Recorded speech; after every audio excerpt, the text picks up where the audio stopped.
วัสดีครับมาฟังมลมาคู่ลูกทุ่งศิลปินหมอลำเสียงอมตะอำนาจเจริญ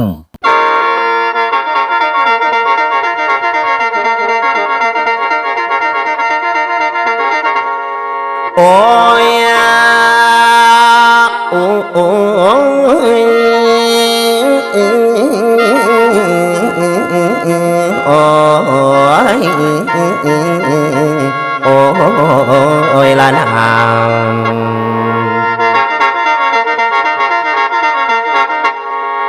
มาบัดนี้หันมาฟังบทบวนบริพวนดอกทวนที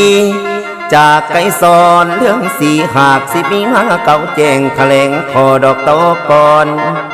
เป็นลำยาวกาวย้อนเข้าก่อนแต่ปางหลังคุณเลว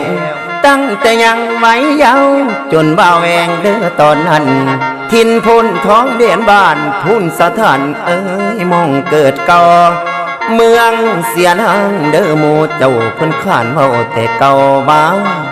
เสนางขันคมอำนาจเจริญเดียวนี้นาลูกบ้านป่าดอกคาดอนที่แล้วพ่อนั้นเป็นครูสอนทินกันดานยังจำได้พาฝังใจติดมันถึงเดือนวันสิพ้นผ่านอดีตตั้งการตั้งแต่กี่ถึงตอนนี้บ่ห่างหายทิวเขาห้อมสายลายผู้เกษตรผู้พ้นทองเนื้อพี่น้องตาเหลียวมองผู้วัดนัดใส่กันกับผู้น้อยฟังในใจน้อเขียวคอยมาบัดนี้ฟังในใจของเขียวคอยเบิดสุอันความเก่าก่อนลูกบ้านป่าขาดอนเกิดกังดงเด่นเดชจิงเทอันว่ามาผู้สะดอกบัวทอดเงาสูงเสียดฟ้าเป็นขีดต่อน้อติดกันพุ่นแล้วผาสูงสันหิวลึกพอดทำหูอยู่เต็มเมืองบ้านบ่อเฮืองเรื่องเลื่อมเส้นเข็นทั่วหนแข้งเป็นพื้นที่สีแดงหรือเอิญคอมกะว่าได้ไก่ผู้ดอกข้างคนตั้งความหวังอยากซอกคนเข้าผ่านการศึกษาพุ่นแล้วปั่นรถจักรยานมาเข้าเป็นสังกะลีวัดเพื่อห้ามเฮียนน้อเขียนคน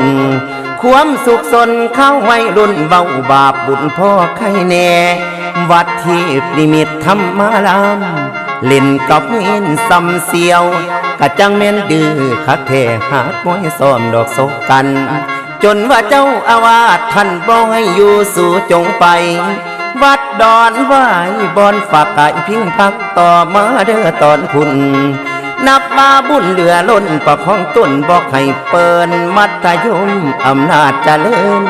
การหำเฮียนผ่านได้สนใจตั้งครูสุอันส่วนหมอป่ายว่านั้นเข้ามาตอกเมืองอุบลพุ่นแล้วสิทธิธรรมศาสตร์ศิลป์จนสำเร็จประสบผลณดอกบัวแดนบ้านเป้าหมายวังถึงขันปริญญาฝากพ่อแม่รัฐศาสตร์การปกครองมหาลัยกลามคำแหงว่าแม่นกูคักแท้ผู้ใดเว้ากะบ่สนย้อนใจหวังจังดันดนอาศัยวัดนอนลาหามวัดปทุมวนารามอยู่ถิ่นกุ้งเด้อแดนฟ้า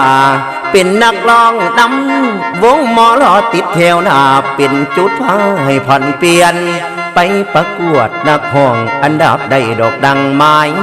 จนว่าได้เข้าค่ายลงบันทึกเดือดเสียงพุ่นแล้ว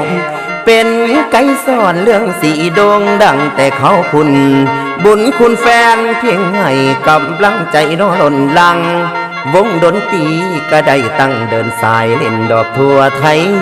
บ่ว่าเหนือว่าใต้ตะวันออกถึงอีสานอยู่ประมาณหลายปีส่วนสื่อเสียงก็พอได้จากไก่ซ้อนวอนแฟนหนุนนำให้คนทั้งหลายได้ขานกาวฮอดผิดหวังซ้ำเท่าเทิงลำลองกับพ้องกันไก่สอนเรื่องสีฝากเสียงล้ำทรงฮอดท่านยังคือเก่าบ่เบาบางพุ่นแล้วบ่เคยจ้างทั้งหัวใจหักแพงบ่มีเอื่อนวันปีเดือนพันยายดวงหรือไทยยังคงทีบอกจากใจของไก่ซ่อนเรื่องสียังคงคิดทอดทานยังคงคิดนอดทาน แฟนเพลงนั้น